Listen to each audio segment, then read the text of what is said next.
Hello and welcome to sunny Denmark for the 2022 World Orienteering Championships. It's the first ever sprint-only champs, and I have to say everyone is super excited, especially as this event should have happened 2 years ago. It's been 5 years in the making. I know all the course setters, all of the organisers are very, very excited to welcome a crowd back to the World Orienteering Championships, and they've got a whole load of great courses planned. We will start today then in Kolding here. You see this is Kolding Hus. This is where the arena is right now with the sprint relay. It's going to be a fantastic set of races. We're going to crown a new world champion, and of course it's the usual sprint relay format, so starting off with the women's leg, then 2 men, and ending with the women.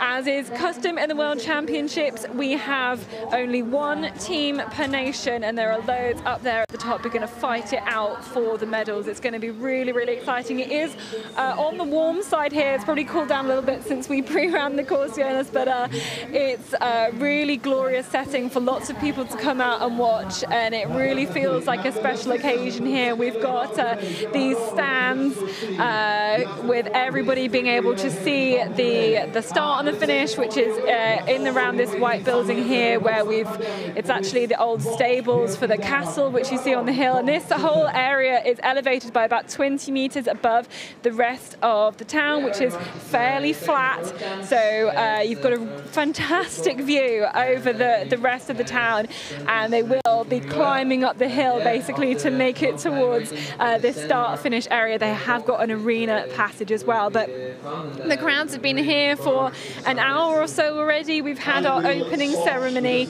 Everybody's been gathering here and figuring out what's been going on. Meanwhile, this is what the athletes have been doing. They've been heading into the quarantine behind Tove Alexanderson here. She's going to be running the last leg for the Swedish team.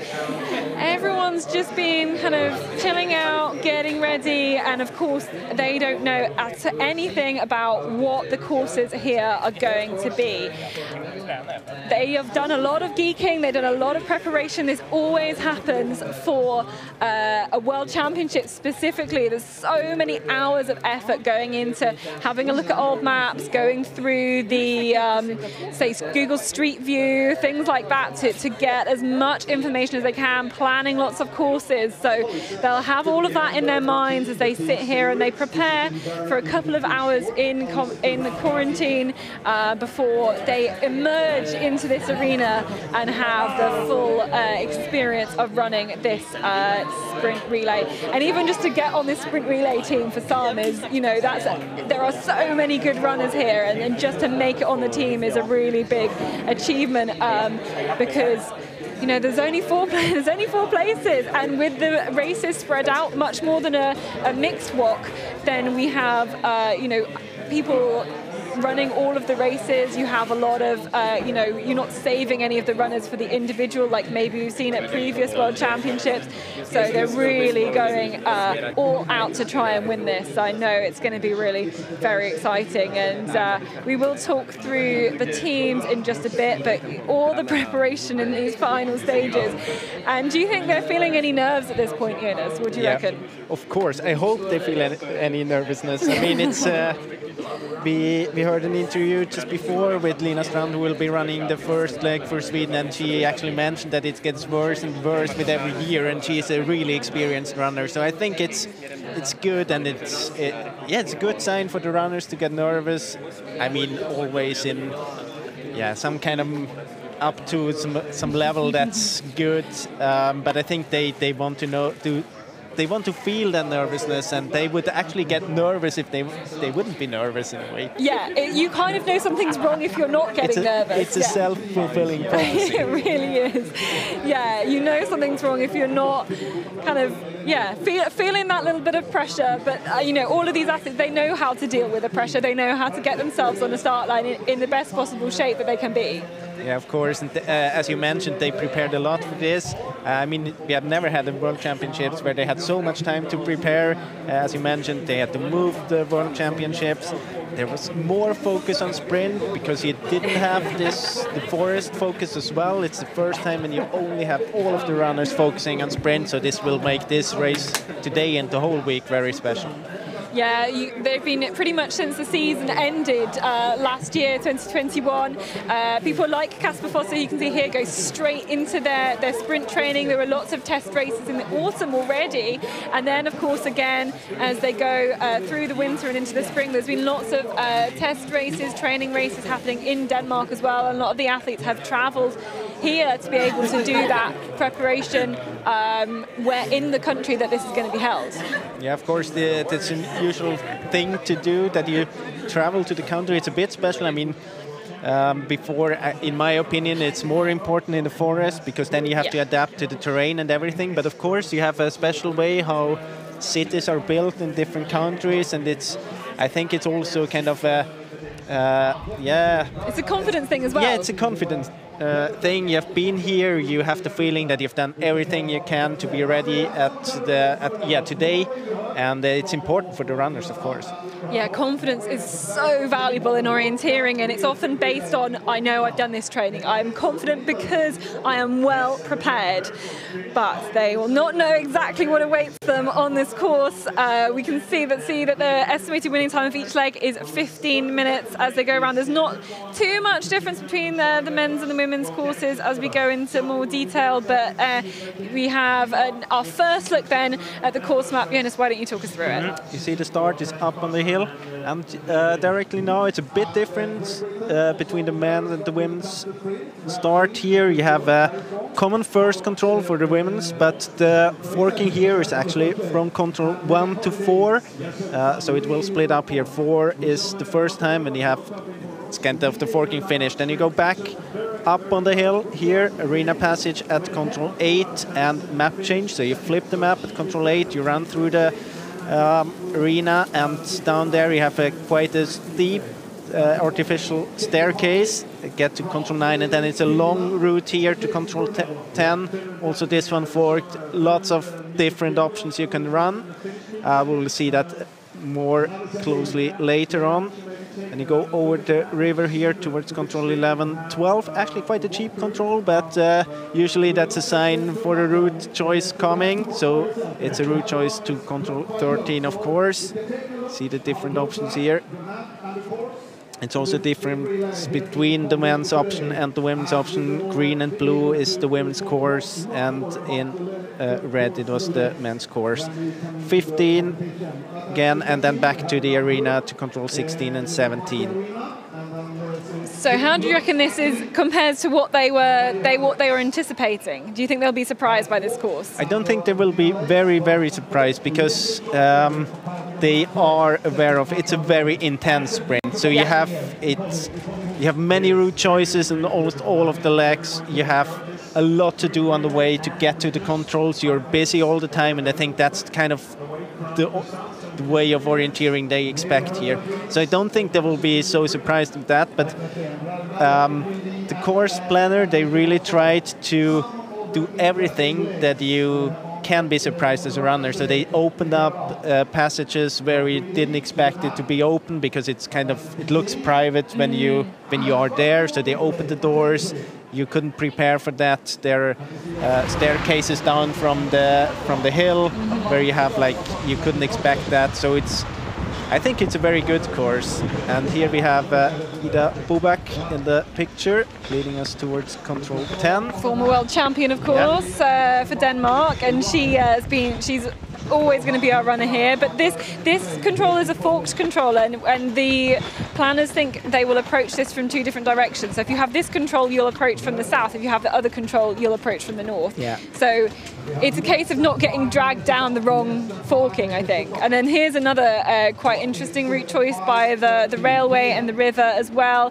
There's several different options. And this controller, by the way, is only on the men's course, this long forking here. Yes, and I think it's the yellow one, that's the fastest, but we will see. Of course, that's at least a guess from the route planner, for the course planner, and you see that the green one and the yellow one, they're quite, I mean, distance-wise, there's no big difference, so you can choose whatever you want, more or less. Is it the classic sprint thing of maybe there being 2 good options and 1 bad option? As long as you don't choose the bad option, you're okay? Yeah, and I think, I mean, for me, this one is quite obvious because the red one, there is even a part where you have to run away from the control again, and it's like you don't want to pick that option, even if it would be as long as the others. It's kind of a confidence thing that if you see the other option, then you more likely will choose this one. And this is a last little section, last little route choice decision before essentially everything's pretty straightforward from control 15 onwards. And there is another option to go right of the line and come through this area of restaurants, but when we tested it was much quicker to go the green route. Yeah, and I mean it's shorter here as well, 30 meters, and I think this is quite decisive. This is what it looks like as Ida Boak is just coming out of this area. It's not, there aren't too many sharp corners in that either, so it's quite quick. And I think it's quite the decisive one. It's one of the last controls. From there it's very easy orienteering just up the hill. It's quite a tough uphill there to the last control. It will be physically tough to decide this race if there are several teams approaching the last control at the same time. And these steps were quite slippery as well when we ran them before, and then there's a bit of a carpet over some of the grass, which is also, it's very slow, it's just energy sapping as well, really, really is, as you head your way up here. We can also mention that the pictures here, they're not from today, so it wasn't raining today. It's not as slippery as it looks on the pictures on the screen. So that is the look then at the courses. There are more route choices than even we've described there, so we will go through those as we go around the courses. Let's look at the start list. So the numbers correspond to their positions last year in the Czech Republic, where Sweden took another world title. And really, are we looking at the same kind of top 3? We always, when we're talking about sprint relay, we're always talking about Sweden and Switzerland. Is it the same? Yeah, of course. I mean, if you look at Sweden, they won the world champions now 3 times in a row. Switzerland are the reigning European champions, so of course they are the big favorites. Now, last years we got Norway as one competitor, and also then we often had one more team that it's kind of outside favorite. We had it few times with Czech Republic. I don't expect them to be really up there today, but the British team looks quite strong. Yeah, Charlotte Ward here is leading them off. They've got an improved team, I would say, compared to the one that was a 4th place nation at the World Cup in Borås, because they've got Ralph Street and Chris Jones back after a short illness from them. The Czech team have Teresa Janashikova. What could the Danes do? Are the Danes in with anything? They've got a big home support here. I hope you can hear that on the broadcast. Lots of support here for the home World Championships. Simone Abersold will lead off the Swiss. They have the same team that they had at the World Cup in Borås, so a very experienced team. Norwegian team, a fairly inexperienced first leg in Anna Dukorn.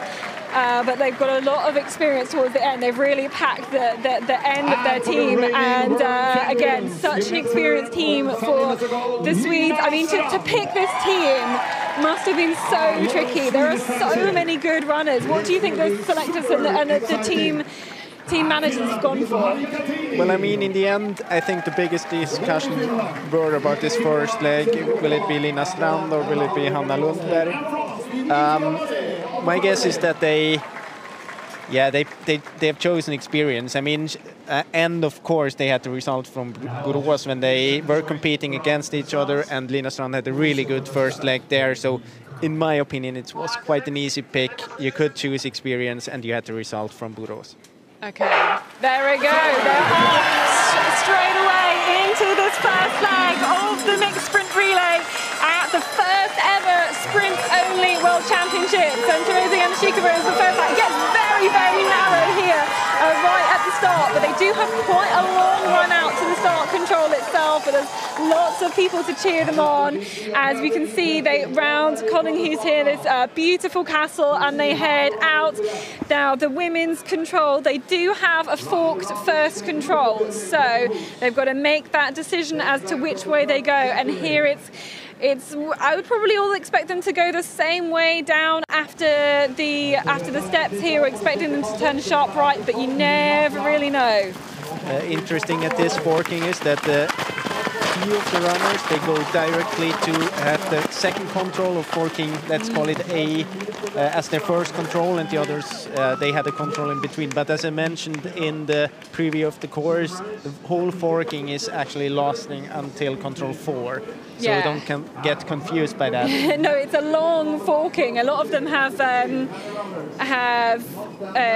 just like one control is forked, but here, no, not the case. And Simona Abbasol leading out this pack. We've got Finland in there, Czech Republic, Estonia, Denmark, Great Britain in there as well, as they make their way to the first control. Looks like they will they need to find a little gap in on the right, and then they will scoot back round for that first one, and they will meet up with everybody. So here are the forkings. We know Sweden had B, Switzerland had B, Czech Republic had B, Great Britain had B, so they are all heading in that same way. I think going right is actually slightly shorter, even for both of them, but we will see how it all plays out at control number 4. So there you can see Denmark and Finland have got the further control number 1.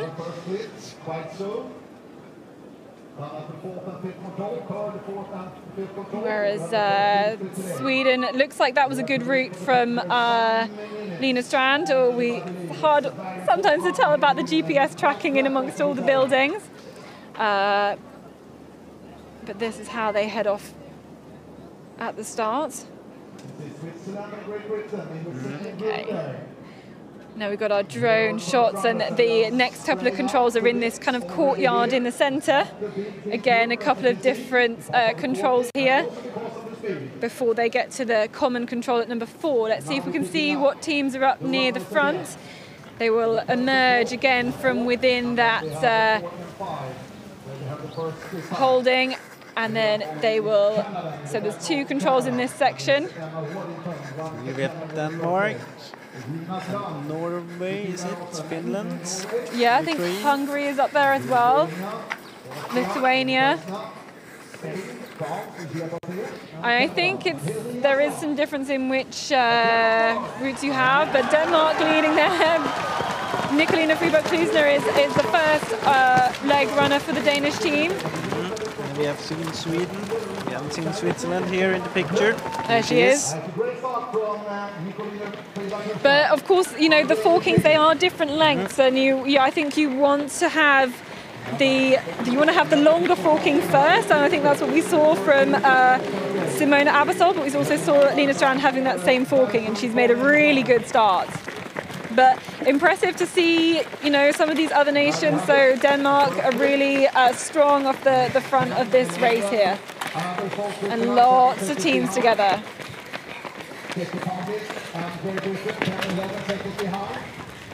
So really close here. So the 23 teams within 16 seconds of each other. It's so close here. So the next point we'll see them, I think, will be through this arena passage where they've got a couple of easy controls before they head through the arena, and then they've got some pretty lethal steps to go down down from this hill where we have the castle. And you see here that there's a forking, but this time it's only one control on the way back to the castle. It's hard to see who actually was at control A, who wasn't, but of course it's the GPS between the buildings here that makes it different. But we have a camera at control 7, so then we will see who actually manages. Okay, so we wanted to kind of head up this way. I think that was good. Rather than going round, we see Klusner's lost some time with the person she was running with, and then they've got to climb up here, up on this track. You can see the first control, I think, very, very shortly round there. Here's this first one, and it's Norway in the lead, it's closely followed by Finland. They're all so close here. And we were talking about that yesterday and also today a bit. I mean, if Norway manages to get through this first leg, they will be very dangerous on the last 2 legs. So it's a very crucial leg for the Norwegian team here, and Durkon, she had a great start so far. And it's such a short first loop here that they're really so close together at this point, and maybe it's only really on that second loop we're going to see. So they have the map flipped now. We can already see a load of them of making that change, turning that map over, really getting a detailed look at the long leg that comes after this map change. But the leader is Lina Strand, followed by Simona Abasol. We've got the Hungarian team there, Finland, Norway, Spain, Ukraine and Great Britain are there. I think Charlotte Ward is moving up places just on the physical strength going through there. She's managed to overtake a few people as well. Estonia have dropped back, so too Canada. And we've got some of the other teams, but still, to be honest, still very, very close. There's only been, though, a couple of minutes of running, really, and now we get to the second part. They go down these steps. So there was a picture given of these steps, and everyone was told to be careful. They are steep as anything, but they have been warned that they were told that they'd be going down them. They didn't know when, though. And here we have another control number 9, and then we have this route choice leg. And you can see now there we will have this very long route choice, and you can see there's a small gap between Sweden and Switzerland, and then there's another small gap to the rest of the group. And you could also see in Lina Strand's face, she was very confident when she passed here. It looked very strong. Yeah, and that's kind of what she did. She did in Borås. She managed to stretch out, and she really managed to get that gap, and that was really, really impressive. And you can see them going. For Switzerland, it will be very important now to don't let this gap grow here. You can actually see in the picture some hesitation there by Simona Abasol. I think she was deciding quite late to go on another route choice. You can see it in the GPS here. And here we also have the different options. And as you mentioned before, if you have Control B there, you want to approach the control from the south, as we saw Ida Bobak in the picture. And if you have Control A, you go for the yellow or green one. So Switzerland have B, Sweden have A, Great Britain have A, so that's good. Let me have a look at Finland. Finland have B, actually, so maybe they're not quite the right route choice for Marika Taney here. They wiggle their way through here. Of course, lots of barriers in place as well. And if you have Control A, it actually doesn't really matter if you go on the yellow or the green option here. They're quite the same distance. If you have Control B, you can take this small passage. I think Simona Abasol is heading toward it now. So there's an option on this red route. Hard to say what she's doing. I guess that she is choosing to take this passage there. Heading down. I think it's a little bit faster to go there, actually.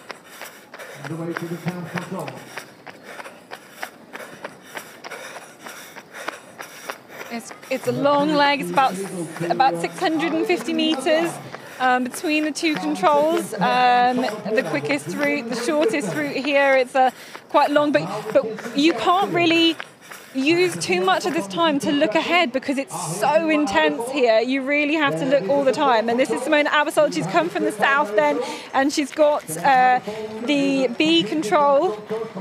Here is the control. There she is. And really closely looking for the next. There's another route choice as they head out of here. But who is that? Was that Charlotte Ward? Or is that? I think it was Charlotte Ward. I think it was Charlotte Ward. She had the other control. There is Finland, Marika Taney, and Teresa Yanashikova is going a strange route out there. Oh, no, I guess you can. There's a couple of different passageways out onto the main street that you can take from there. Isia Basse for first leg for the French team. We didn't see Sweden, but we can see here in the GPS that she is still in the lead. Good route choice here towards Control 11. So it looks like a clear 3 leaders then, Strand, Ward and Abasol. So Sweden, Great Britain and Switzerland. And this looks like the better, when we tested it, this seemed to be the better route choice to this control as well. There's a possibility of going east and going across a different bridge, but this one definitely looked better. Then quite an easy leg there. So there we can see the top 3 are all within sight of each other. Lina Strand, then Charlotte Ward, then Simona Abasol. And you can see also that the gap still is about the same as before. before the route choice, there was a small hesitation by Abersold, but it didn't really affect the times here, which option you had. So A and B was quite about the same. Then they have another forking. This is the last forking of the race. And there's a few different passageways here. You don't want to go down there, you have to stay up there. Exactly, so a small mistake by Lina Strand. And she drops back from first to third. Everyone's so close together here. And this is a good route to take where whichever of these controls you've got, we can have a little look. Sweden have A, Switzerland have A, Great Britain have B. This is the last forking of this course.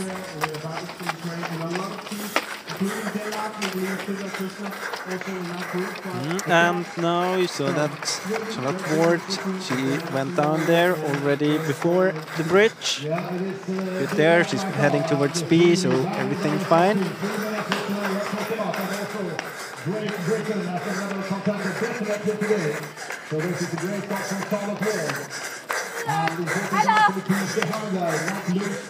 It'll be interesting to see how big is the gap between these three runners in Norway. So I feel like Charlotte Ward will have lost a little bit of time dropping down early. It looks like she's slightly behind, but they've got the different forkings here, and they'll meet back up again at control number 14.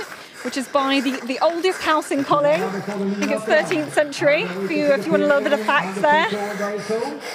And then we will see then there is a little route choice then up to 15 as well. And then from 15 it is a climb up this hill towards the castle and towards the exchange again. So very shortly we will have leg 2 and they are getting underway. They've been in the quarantine. They won't really know what's been happening, although now, of course, in this arena, they'll get a little bit of information from Per Forsberg, who's doing the arena commentary. But it is Sweden in the lead there. This is control 14, ahead of Switzerland, I think, and Great Britain probably a little bit further back there. That is the oldest house. And then they turn right out of here, and there is third place. So I think Charlotte Ward losing a little bit of time then coming out when she dropped down slightly earlier. She too goes right. And then there are a couple of different alleyways through got a lot of restaurants and things through there. Here is 4th, 5th and 6th. Let's see where we have Norway. She's here in this second group. Out here to the left. So the organisers, the plan is expected a lot more of them to turn left here and go this way that we see Norway, Czech Republic, everybody doing. They put that up for us as the two main options, and then with the choice of dipping in here, going under an underpass right and taking that. But here is Lina Strand, and my goodness me, she's just stepped on the gas to get away from Simona Abersold at the end of this leg. We know Simona Abersold's had kind of a tough winter. She had injury, and maybe this is where just that last little bit of strength she is losing there. And you can see now she's really playing the strength, the physical strength here. I think she noticed that she has a chance to let the gap grow, and she's really playing that card hard. She's struggling up there. She's really tired. Here's third place. Here's Charlotte Ward. Great first leg here by Charlotte Ward. Now they have two really strong men coming. That's my mum, by the way, with the GB flag cheering Charlotte Ward up on the up there. But Lina Strand hands over then to Max Betterbema. It is the same story, I think, as the World Cup in Sweden. They have the gap there. Really strong physical performance from Lina Strand. Simona Abersold, she looks tired, but she is going to hand over to some very, very fast orienteers. Here is Joey Haddon, hand over there. Let's see how many seconds back. I think it's about 17 seconds back. Here's third place. And she doesn't quite know what she's got to do. They've got to run round there. And Charlotte Ward hands over to Ralph Street. Then they've got Chris Jones, but some of the others have managed to catch up here. Ukraine handing over in 4th place. Then we've got to watch out here for some of the other medal contenders. We've got Czech Republic, we've got Norway, we've got Denmark, and they are all on the chase here. Poland hands over to, where's the French team? We kind of have the same situation as we had in Borås. We have Sweden in the lead with quite a clear gap, 17 seconds here. Then we have Great Britain, 34 seconds behind Ukraine. Lina Babi, 37 seconds behind. Then Czech Republic, 41 seconds behind. And Norway, the third big favorite here, or one of the big favorites for the medal, 41 seconds behind. So still, I mean, still they are kind of together. But there is a gap between Sweden and Switzerland and Great Britain. So yeah, here we can see, we just saw Ralph Street going around there and everybody is chasing them down here. We could see the Czech team, the Norwegian teams, really, really close. And actually, maybe something the runners won't expect is that they've got a common first control. And I think that the route choice by Max Peter Beimer is better here to this first control. Let's see, my guess is that he will win a few seconds here, and that the group behind with Ralph Street and Krivda Ödum, that they will get a little bit closer here to Switzerland. Yeah, then they have the same controls as the women, but just that common first control, then they'll have either A or B. But you can see just you have to back up from the control. There we go. Now Ralph Street goes ahead into second place. So it wasn't a good route choice there. So Hadon, he lost about 17 seconds on this route here. That is, you know, for him to be punching that control and suddenly there's all of these runners come sweeping behind, that is not what you want to see. No, of course not. I mean, he didn't really know how big the gap is. There was some struggles here by the British team at the changeover, but I mean, he noticed that he just lost time to the first control. It's kind of a strange changeover because they have to run past the runner that they're incoming. There is almost a place they could hand over, but no, they have to go kind of completely back. It is quite confusing, to be honest. But here is the leader then. Here's Max Peter Beimer. Such an experienced Swedish team. Still, I mean, he's a first-timer at championships. It's the first time he gets the chance in the sprint relay, but of course he has great results individual. He was 5th place at the Sprint World Championships last year, so he's the most inexperienced on their team, but that doesn't really mean very much. Such is the depth, such is the fantastic form of these athletes. Okay, here's the chasing pack then. Ralph Street leading that one out, followed by Joey Hadon, followed by Thomas Krivda of Czech Republic, Lucas Leland for Norway. Denmark just kind of off the back of that group, but those are seconds to about 8th, I would say, that group to go round in this control. And of course, they will be pushing really hard now as a group. They know that Sweden is in the lead, and we saw a crash there in the background. And just something like that. This is control 5. We've got the time checks there, so we can see maybe the gap between the leaders and the chasing group. It's now down, I think, to, was it 21 seconds? Is that what it says? 31 seconds. 31 seconds. 31 seconds. So Max Peter Beimer has a 30-second lead over the pack. So we will soon see him through our arena passage. We can see another different route choice there by Joey Hadon. Of course, it's forking here. And you can see it's a big gap now for Max Peter Beimer, already heading up to the castle and the map change. Yeah, here he is. He's already in this park section by the castle. And the others will chase. They will go. There they are. There's the group. They've all gone this pretty similar way. Oh no, now it looks like a little bit of a gap has been made again. I think we've got Great Britain, Switzerland in there as well. We know that the gap was 31 seconds before between Max Peter Beimer and the chasing group. So let's see if the gap is growing or if they get closer. It's actually growing a little bit. It is growing a little bit, but they're all so close, this group. So we saw Czech Republic, Switzerland, Norway, Great Britain. All of these kind of top teams really close. And for me, it's Thomas Krivda who's really taken the initiative at this part here. Has gone to the front, hit the front and controlling this race. And the Danish team, they have to be careful now to not lose contact. They had a good start here, and if they can keep in the group, of course, they have a chance to fight for the medals. They really do. All of these teams are really, really well matched, and this is really what they've all been preparing for. They want to peak here. Lots of looking at the map as they go. This is where they have the map exchange. They've got to go down these very steep set of stairs. They are really, really looking at this route choice that they have after the map exchange. But the gap to Sweden is really, really significant, and they've got fantastic runners. They've got Gustav Bergman, they've got Tove Alexandersson still to come. Super strong runners, super quick, but we know they can make mistakes. Maybe not 32 seconds of mistakes, we will see. It's only 29 seconds now, so. Oh, okay, they are closing up, and now we can see the different routes. So Max Petterbema has the B control. He should be approaching that one from the south, and now they will all split.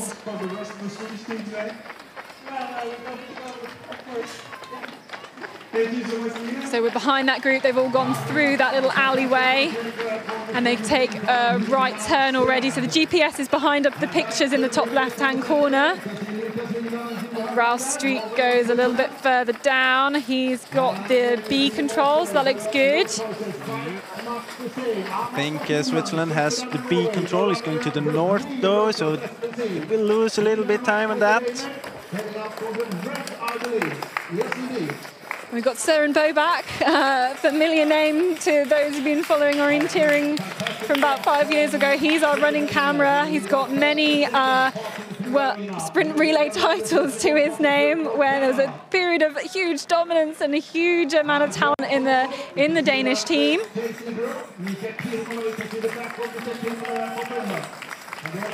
And it will be interesting to see if the group, if they can push each other to run faster compared to Max Petterbema. Of course, he can kind of take control over the race.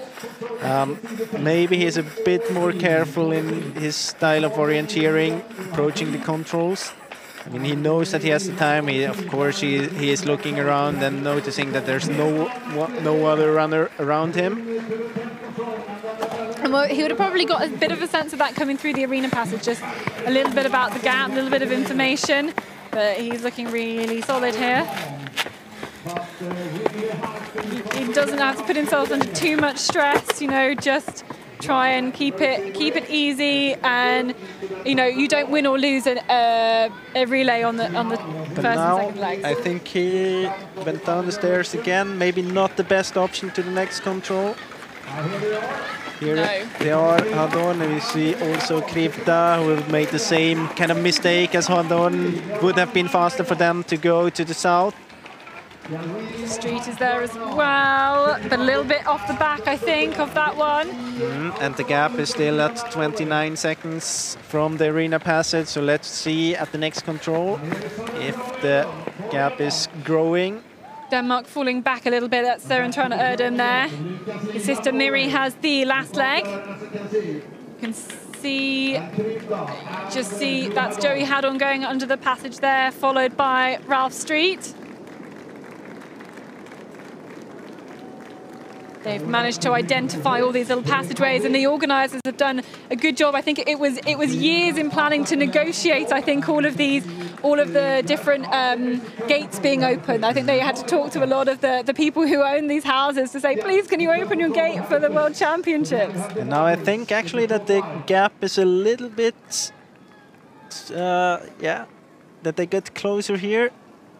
Yeah, so you got closer to Krivda, who went round. Yeah, it wasn't the best option to go down the stairs again from control 10 towards control 11. I think Max Petterbema, lost a few seconds there, so now the gap is only 15 seconds. Before it was 29 seconds, so it was quite a big time loss. Joey Hadon nearly makes the same mistake that we saw Lina Strand make when she went from first to third. And this is the group here, still in touch.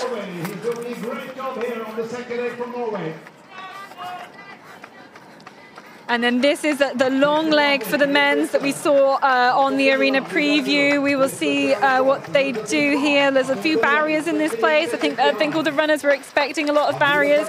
You've got to cross this bridge, which is over the street, and then nip down this passageway here. Then there's a few different ways they can split up. I reckon most of them will stick quite close to the river, as we will see them doing here. They have to cross over the river and then probably stay quite close to it, where you see Max Petter do. And I wonder if now they start to see him. Yeah, I mean, maybe not here, but when they come to this open parking field there, to this parking area, I guess there's a chance that they see him, and of course that would be a good indication for them and the big motivation. Really big motivation. They all go the same way. I don't think many will choose this red route because you just have the angle of that bridge means you just have to go back on yourself. It's quite a tricky one to do, but most will take, I think, the yellow option as they head very close. So now we have a longer race between the 11-12 and the 13. It's hard to say. I guess that the group there with Hadon, that they are to the north of the... Yeah, they're on the north of this building.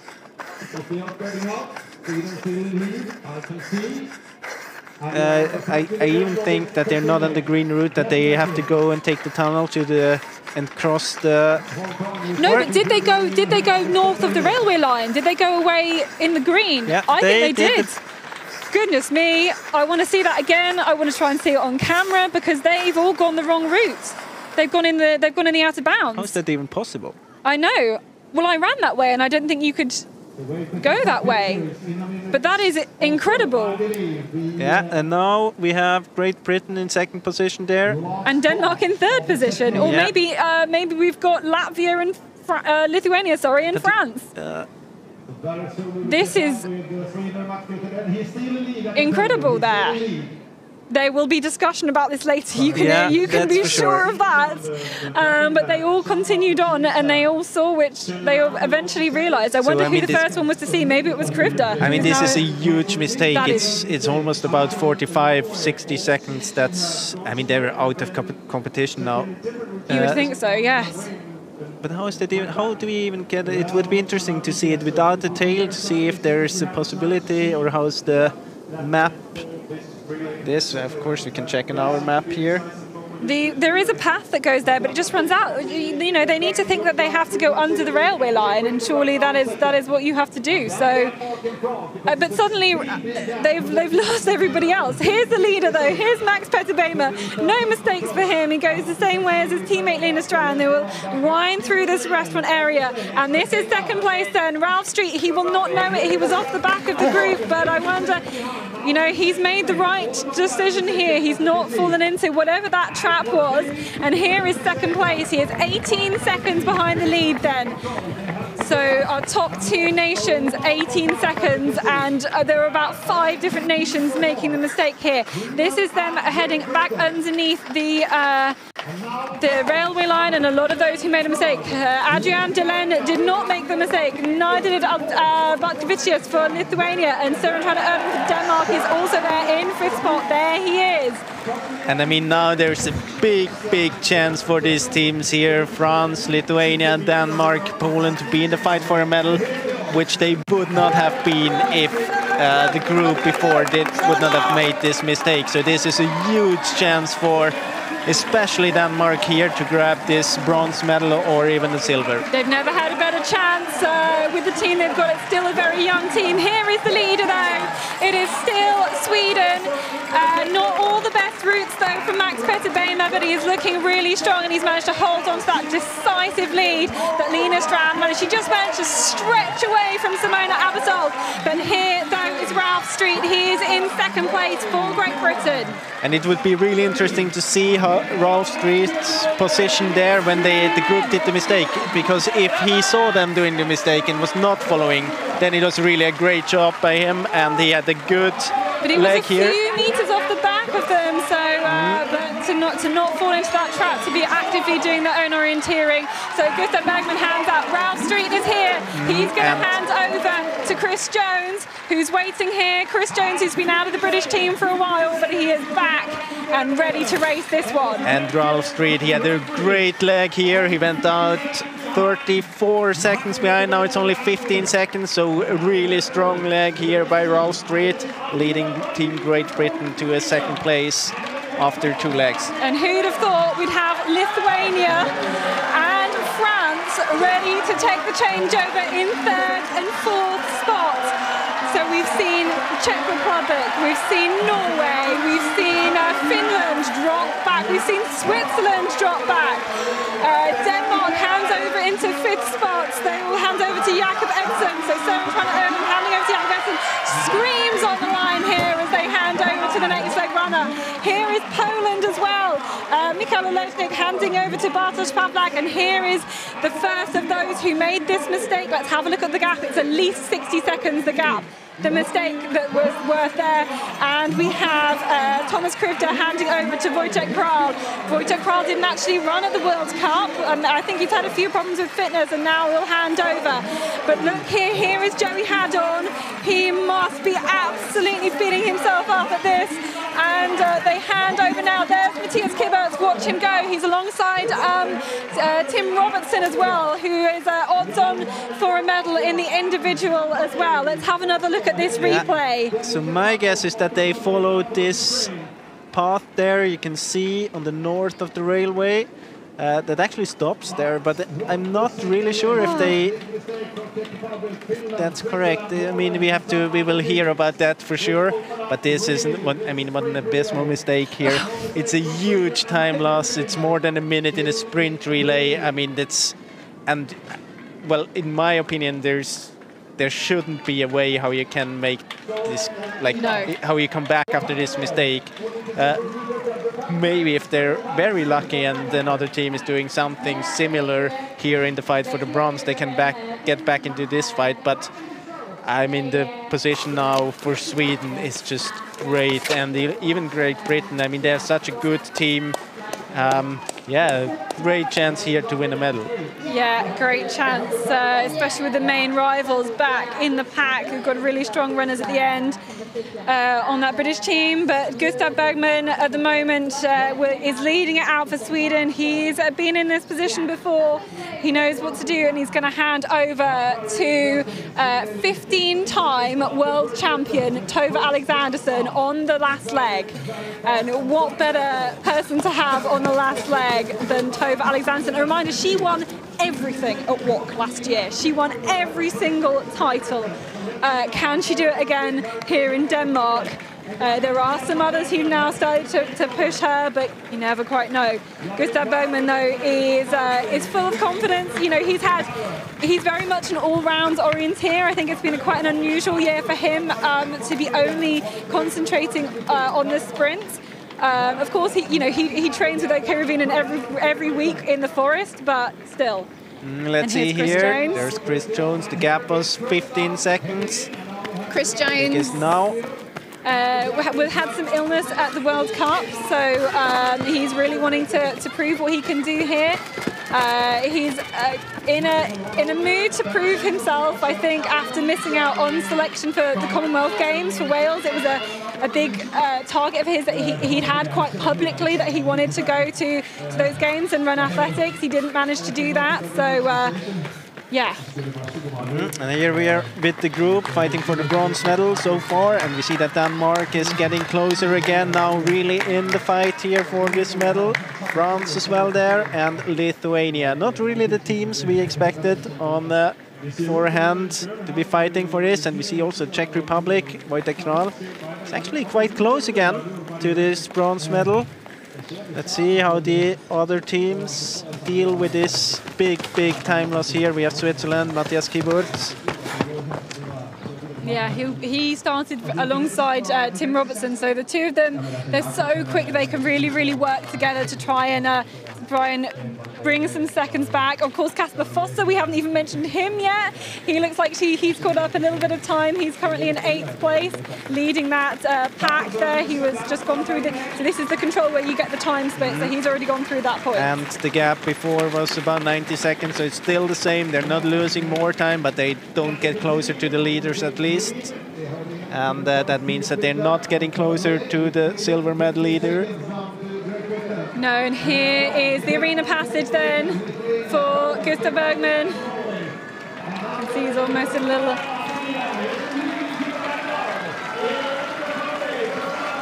He's looking so closely at his map then as he goes through past Kolding and through past here. And I think Chris Jones has caught up some time. He has got his sides on the back of Gustav Bergman. Here is Chris Jones. He's only 9 seconds behind. So Sweden are being caught slightly, and we have that we're not even halfway through the course at this point. Okay, let's see where the chasing group are. They were about 30 seconds, no, about 30 seconds back.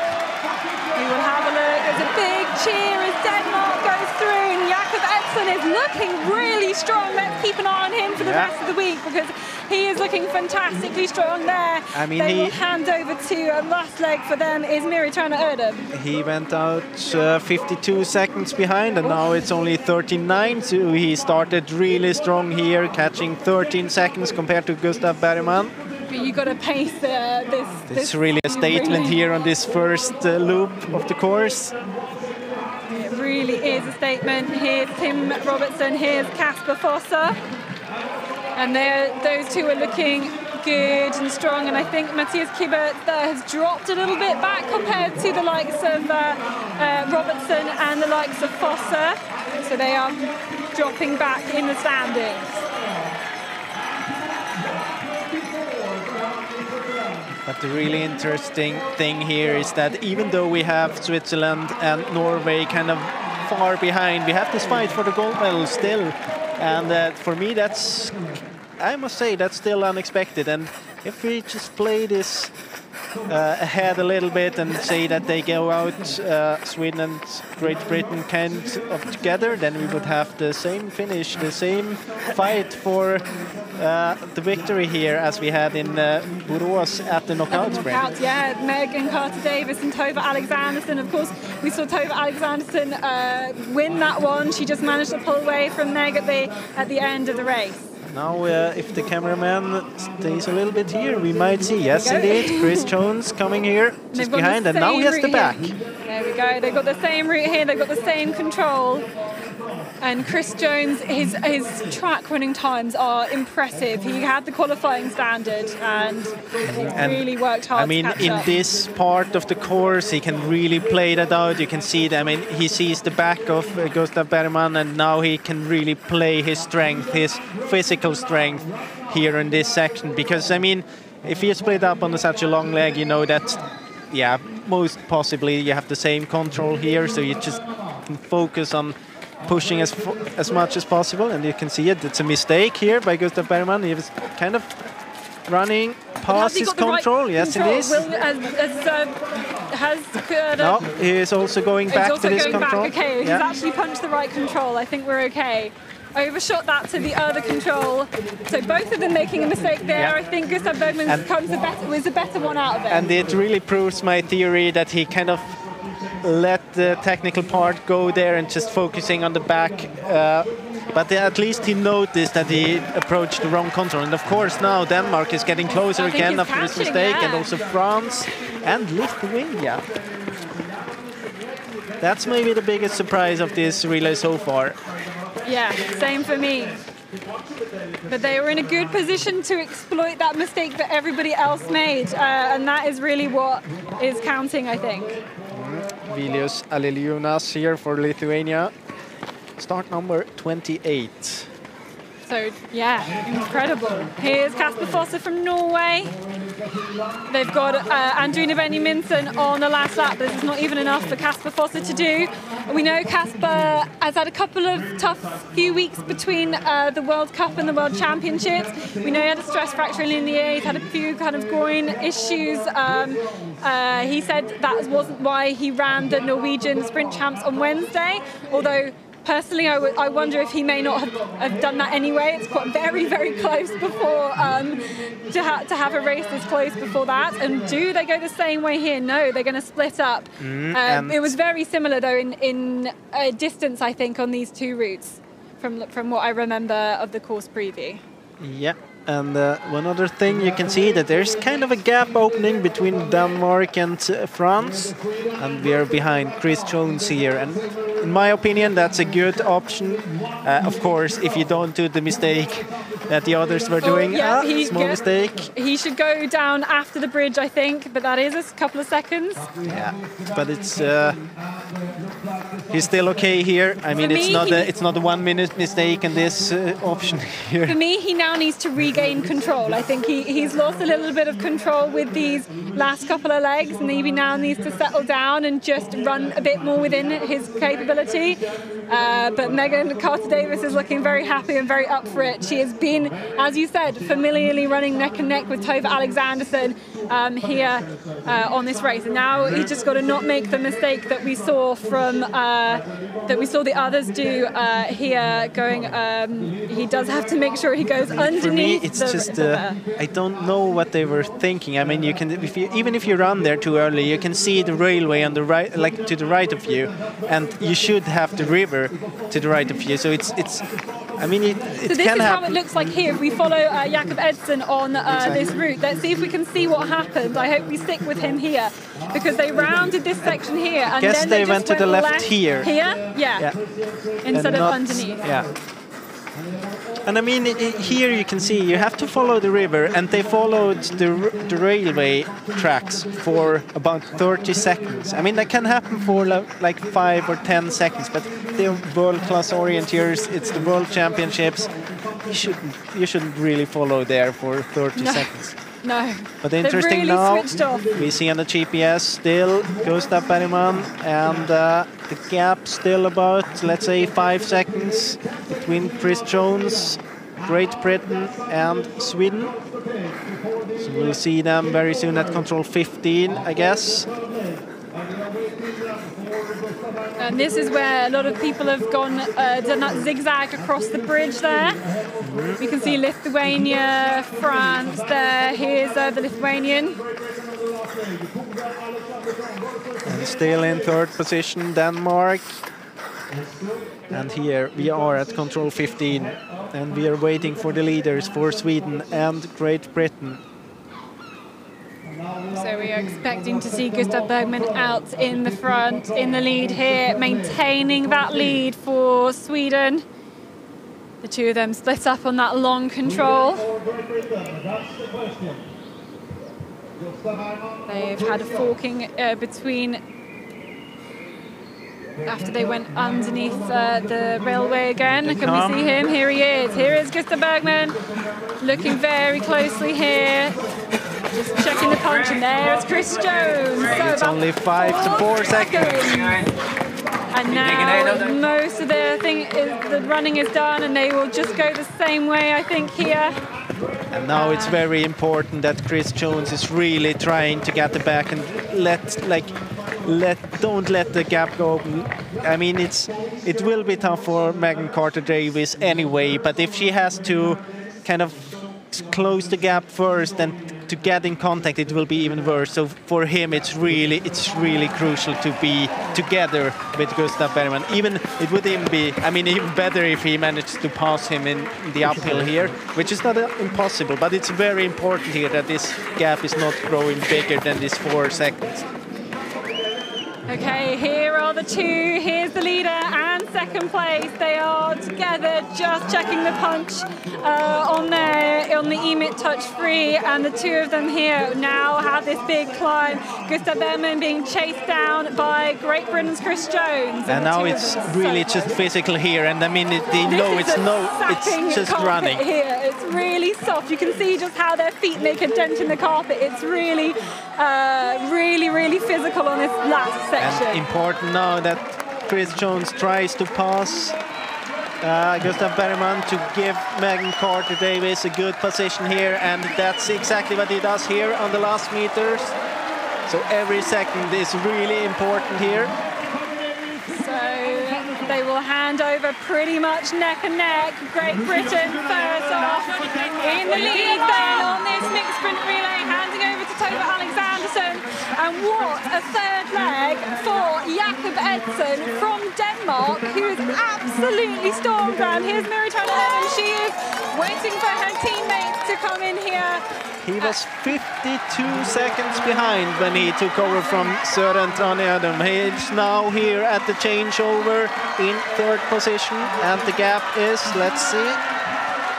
I'd say this is the run of the day so far for me. It is Jakob Edson on this leg, and he has caught up quite a few seconds there, handing over to Merz Tranødum. Right, then we have France, then we have Lithuania still. So France will hand over to Cécile Calandri, a young sprinter, and then Lithuania handing over to Ausrin Kultkaite. And we've managed to, and I think Mathias Kiberts has caught up a little bit here. Norway handing over then to Andrina Benjaminsen here. We have Jana Stalikova on the last leg for the Czech Republic, and Eleanor Ross on the last leg for Switzerland. And I mean, now it's the gap is 39 seconds to Denmark. It's 106 compared to Switzerland, and Eleanor Ross compared to Merz Tranødum. Maybe. Anything can happen on a sprint relay. We've seen it already today. Anything can happen, and here are the two leaders. It looks like Carter-Davies leading out Tove Alexanderson, and they've got, again, we know they've got a different forking here. They've both got the A forking. Kind of surprised that we see so many runners go this way. For me, it looks smoother to go the other way. Yeah. But you do have a very sharp turn here, this one that they're all going. But maybe that means they're going to catch up a couple of seconds. See there, still together, maybe a slight small advantage for Sweden with the first control. Have these two controls very close together here.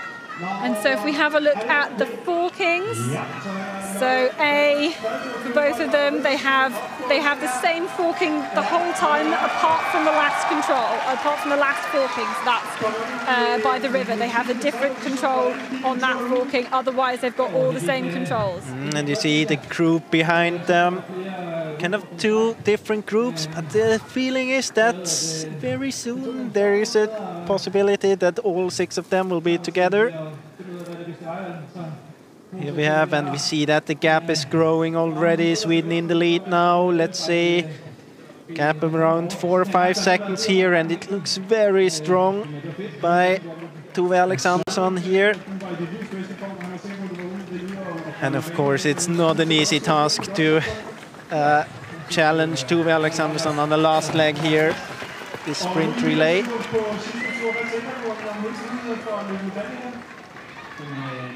See here when they approach this control, they then will the next from one. Different directions, I think. Yeah, the next one will be the TV control where we have to split it. My feeling is that it was a little bit better, a little bit faster. The option Megan Carter-Davies chose here. See the gap around 5, 6 seconds, 6 seconds here. And as long as she can see Tove Alexanderson every now and then, it's still, she still kind of has a chance, but I mean, even she must notice how that if it only is physical here, like only the comparison physically, that it will be very tough for her to challenge Tove this last control. But It's a tricky course, we have seen that before, and here is Denmark and also France. And both of them will be looking back at the others and wanting to conserve that first and second place. They know there's a big challenge coming in from the third place, so they've got to try and maintain that. But now the race for third becomes very interesting. And we see that there is Norway, Benjamins, and then we see that also Switzerland is quite close to this group now, but still Denmark in the bronze position, but now the gap is, the other group is really, really close. Cécile Calandria is having a really great run for the French team. Really, really solid start, and it looks for me like they're kind of dropping Lithuania a bit. We've also got Andrina Benjaminsen from Norway. She's so experienced on this last leg, and so too is this woman here, Eleanor Ross. She had a really kind of consistent performance. She looks like she's had a really good winter, and actually Megan Carter-Davies now catching up and maybe a little bit on Tove Alexanderson as they go through this arena passage here.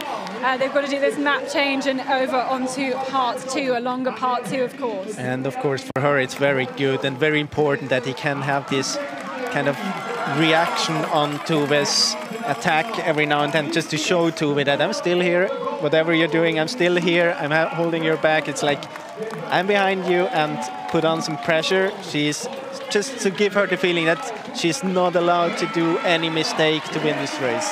And from Tove Alexanderson's, that knockout sprint from her interview at the end of the knockout sprint, I feel like she enjoyed that challenge of having to run neck and neck with someone. She's so used to being out by herself on this last leg of the sprint relay. I don't think that she really cares about Megan Carter-Davies at this point, because she feels that, I'm quite sure that she feels that if I don't do any mistakes, I will have my chance at least to be in the run-in together with Megan Carter-Davies, and then I can beat her there.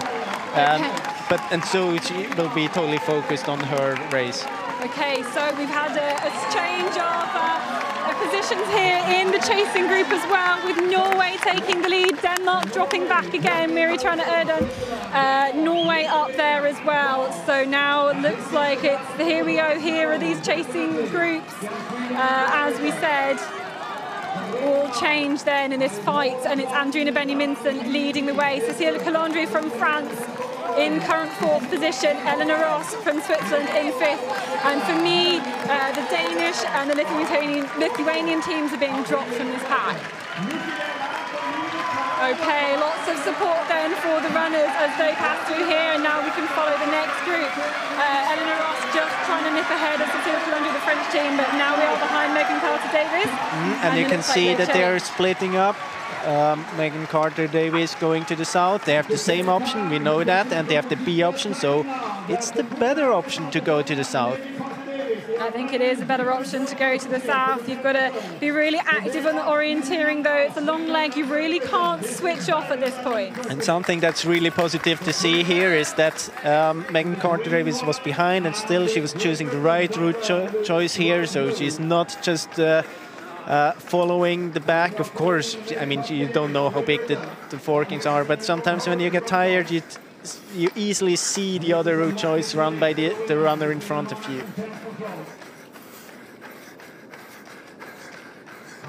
Alexanderson going in there. It's maybe not the fastest option. But will we see them come together again here? Of course, I mean, Alexanderson has been faster to that point compared to Megan Carter-Davies. Interesting, and then they split up again, this group who are chasing for the bronze medal, of course.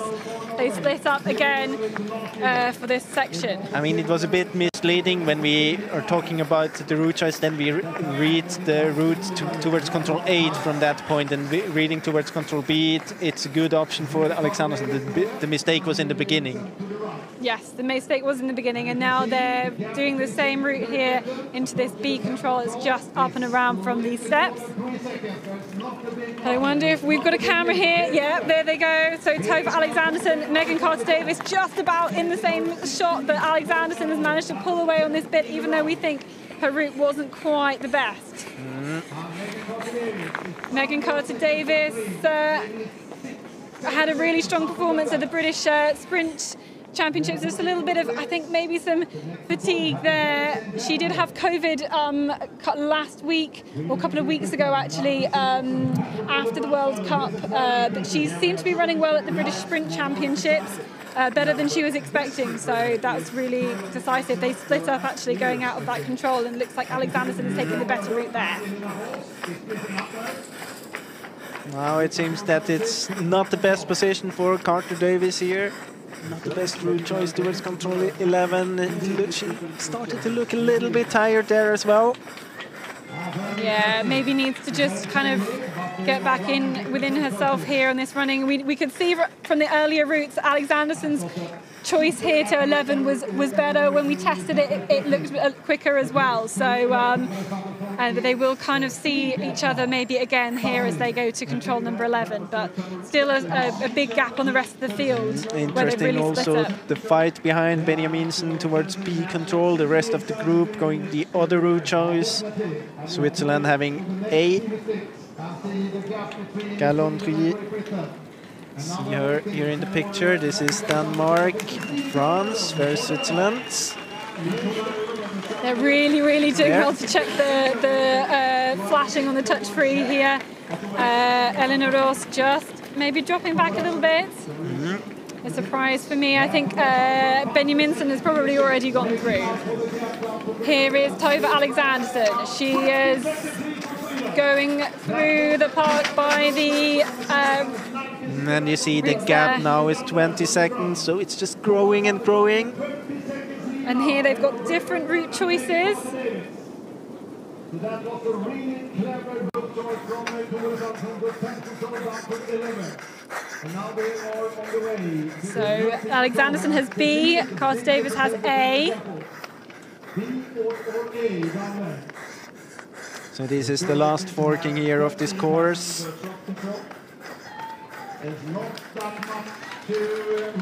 There's really not many steps left to go. There's another small mistake here.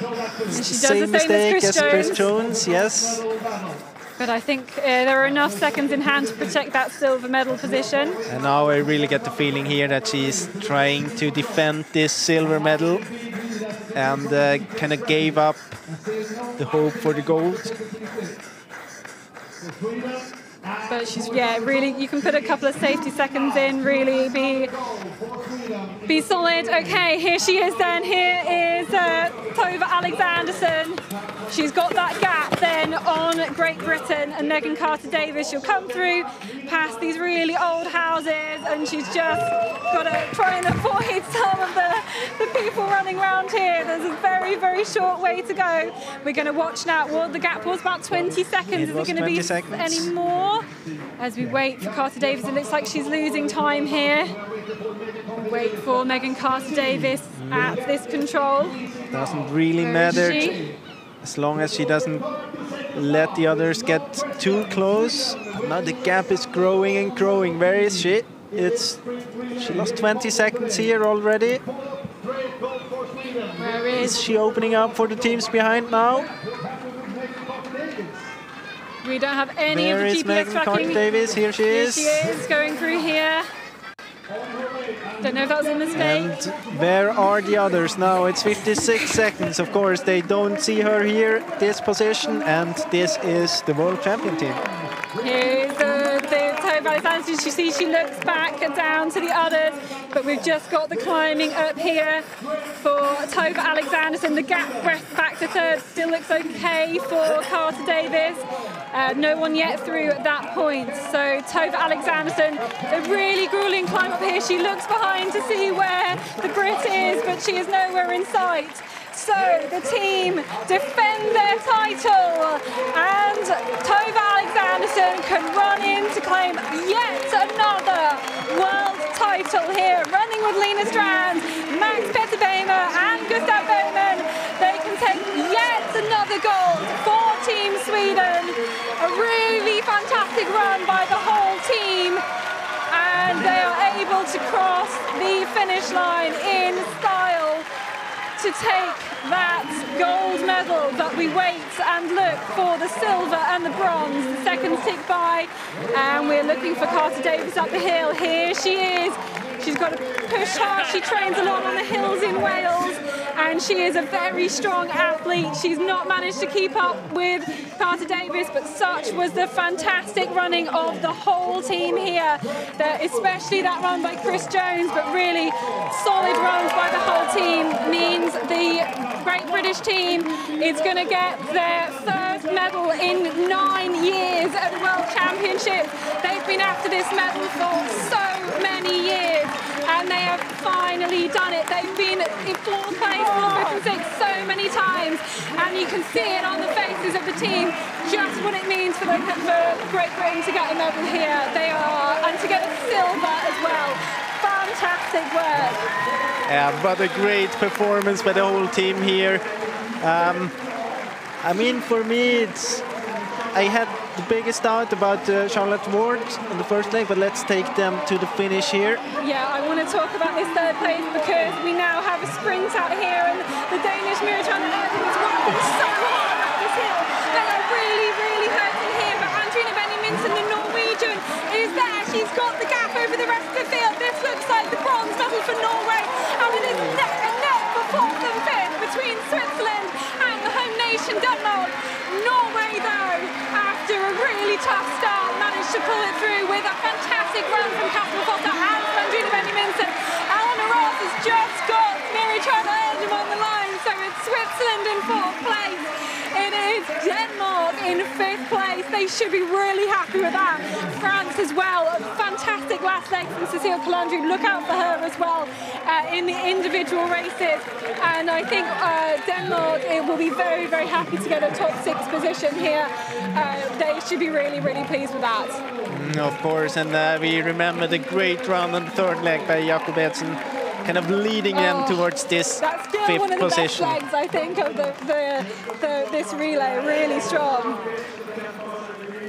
Yeah, and I mean, if we kind of look at the race, it's kind of the same story again. It's Lina Strand making the difference for Sweden on the 1st leg. Of course, we have this big mistake of the group on the 2nd leg from the chasing groups, but still, I mean, we had discussions before. Hanna Lundberg, Lina Strand, more experienced runner, kind of won this race, and now she proved it again. The other teams really have to step up a little bit on the 1st leg, because if you give Sweden the chance to fight with this gap already, to work with this gap of this 20 seconds on the 1st leg. Simona was close for so much of the time, and they just pulled away right at the end. You know, yeah, she just pulled away at the end of that with the physicality. Yeah, you could really see that. I mean, it's a bit unfair. She was injured. She was not in top shape, and you can really see that. I mean, if you're not in top shape, you don't lose the time on the first 5 or 10 minutes. You lose it from 10 minutes to the finish, and that's exactly what happened. When we remember the pictures when she was running up the hill there, you could really see that. I mean, she even had to walk a few steps there, and for me, that's really the biggest difference. And of course, we had this big mistake, which I can't explain. It's of course, I mean, it's. I've never seen that happen in a. We were talking about it. It's a very intense sprint. There are many decisions. You try to read ahead whenever you get the chance, but still, it's. And you're relying on others when you have that pack running. You just.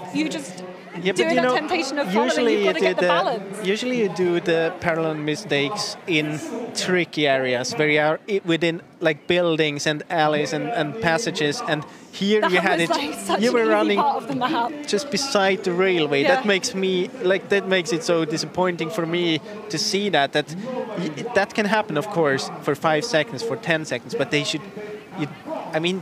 You should run next to a river, but you run next to a railway. That's kind of a difference, and you should be able to notice that. And they were not just running for a few meters; they were running for 30 seconds on this wrong way. And I mean, as you say, you're running in a group and you push each other, and no one notices. No one wants to be the one that's kind of backs out. I don't know, but then it's too big of a mistake. So and this is the second leg. Yeah, with Max Peter Bähmer having that big gap. And you see here already the gap Max Peter Bähmer got from Lina Strand. He could work with it. I mean, he didn't have the best run here. He opened up here out from control 10. but not the best route choice here. I guess they could see him some points, of course, and now, and he was actually running the same route, so with a bit more luck, they would have seen it. And they were, and in the end, you can see that Ralph Street was in this group as well. He was just off the back. He was a few meters off the back. I'm really interested to find out whether he saw them make that mistake or not.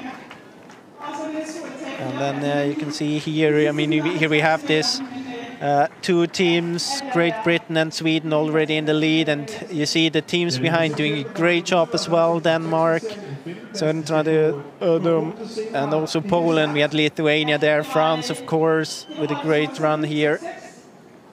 And the gap here was actually quite big already, so I didn't really expect that Great Britain would be able to get in contact again. But I think it was really good for them that they had Chris Jones in this leg, because he was, he's so strong. So when he gets the chance to just run behind the back, then he can make a difference here, and that's exactly what he did. And here we are on the last leg, and you can see that here at control 4, Tove, for a few seconds she opened up a little bit when she was kind of choosing a wrong route there, but you could feel already before that she had kind of one gear more in her motor and could just push away. Then kind of a strong comeback towards the arena passage, but then just after it, I mean, we saw that Tove Alexandersson, she didn't choose the best route to control 10, but still she was faster halfway through the leg compared with Carter Davis, and for me that was kind of the point where you could feel that, okay, now it's, the difference physically is too big. If Tove is not making a mistake here, then she will take this. Yeah, it's on this leg that she managed to this control here. She manages to initially get that gap, and then I think a few kind of slightly dodgy route choices from Carter Davis. You can see it here. It's not good to go back to the stairs. The route here by Alexandersson is really smooth. You can kind of, it's a smooth route. You don't have to back. You don't have to run stairs, downstairs, and. And you can see here just the gap grows and just growing. And then I wonder if there is a mistake here from Carter Davis. Yeah, there is a mistake towards control 14, where she missed. She goes down those stairs, which you could have kept going. And then I wonder if there was something else. Yeah, I guess she missed the passage to control 14 there. See here, punching control 13 without problems, heading out there, and here maybe heading in. You couldn't really see, maybe just hesitating into there. It's hard to tell, isn't it, really? Maybe she had the longer. But you know, this entrance there, it's more like a door that's open. It's not really a big passage. It's one of these passages we were talking about that looks like very private when you get there, but of course the door is open, so you see it, but it's one of those you couldn't prepare to be able to run through, because there's no chance this one was on the old map. Okay, we're going to hear from then the winning team from Sweden.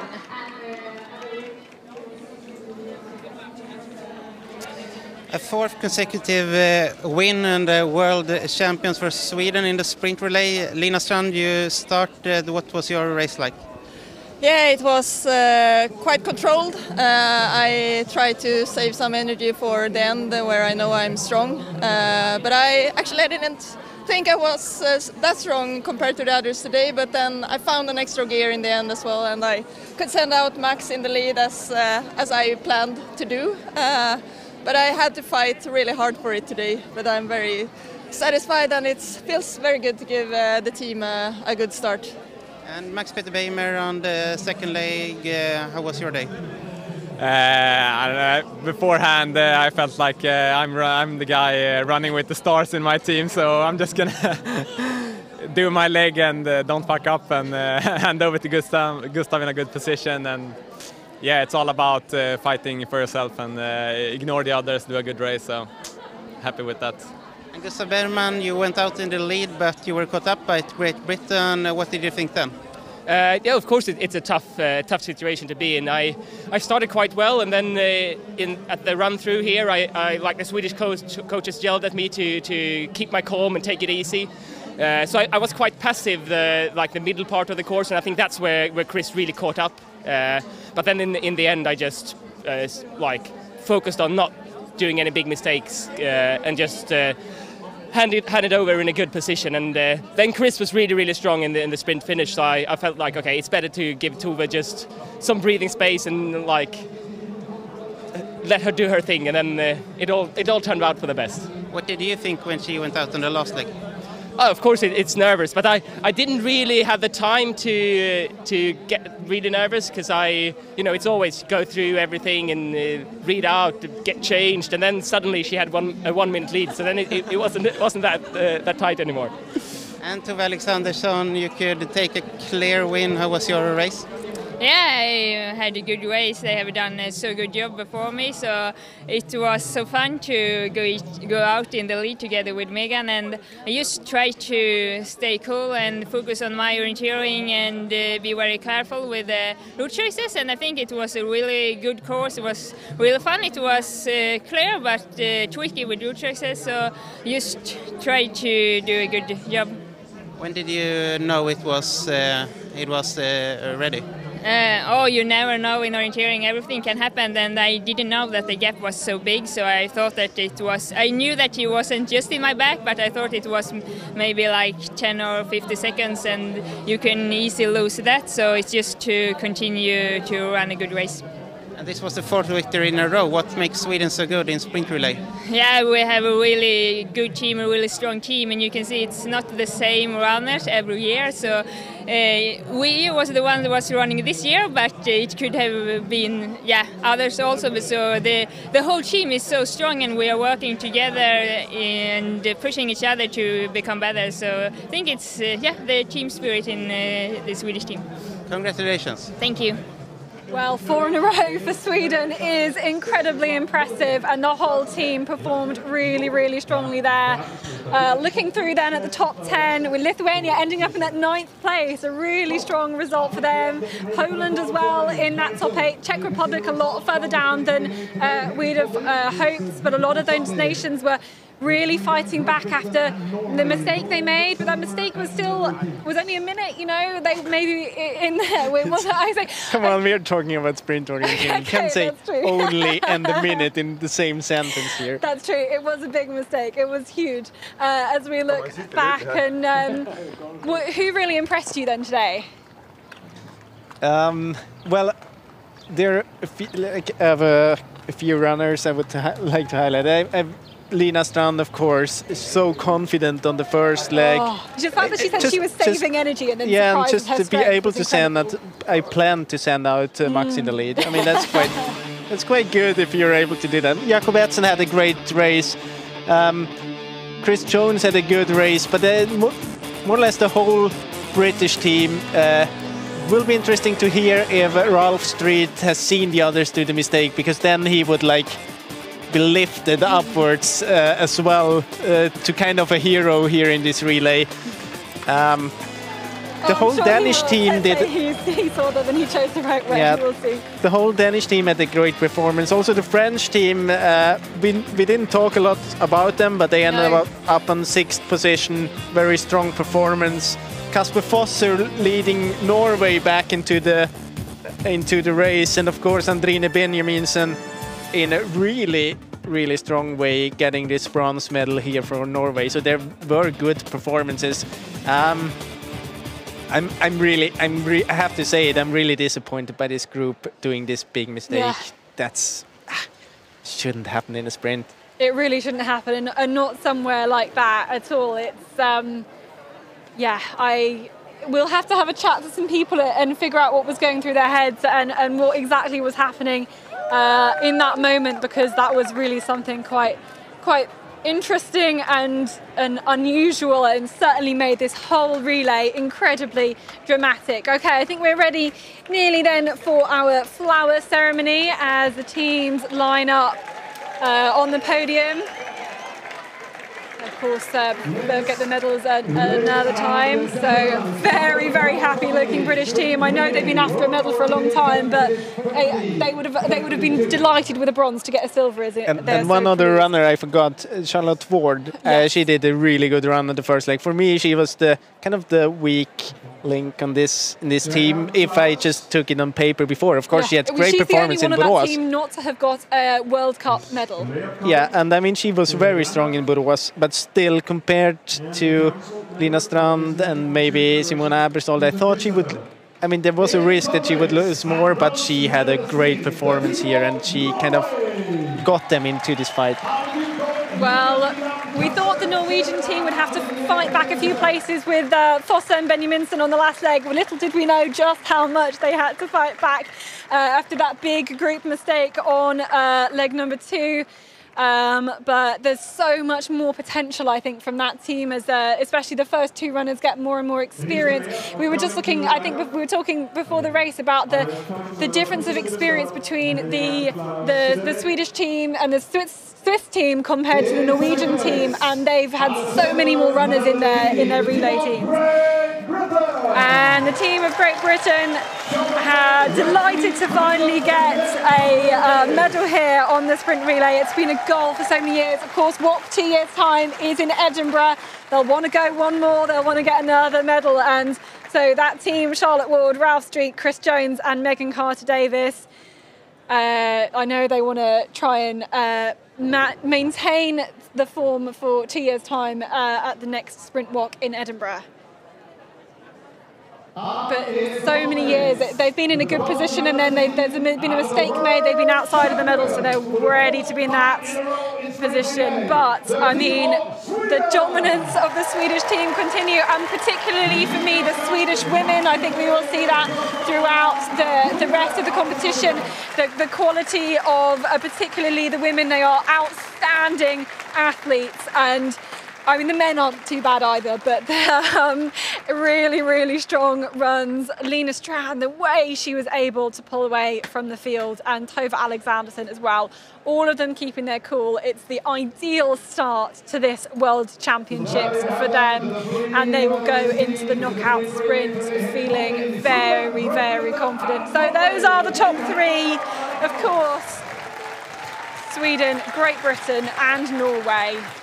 And though all of those teams will be incredibly pumped to see what they can do individually over the knockout sprint on Tuesday and then the sprint race on Thursday.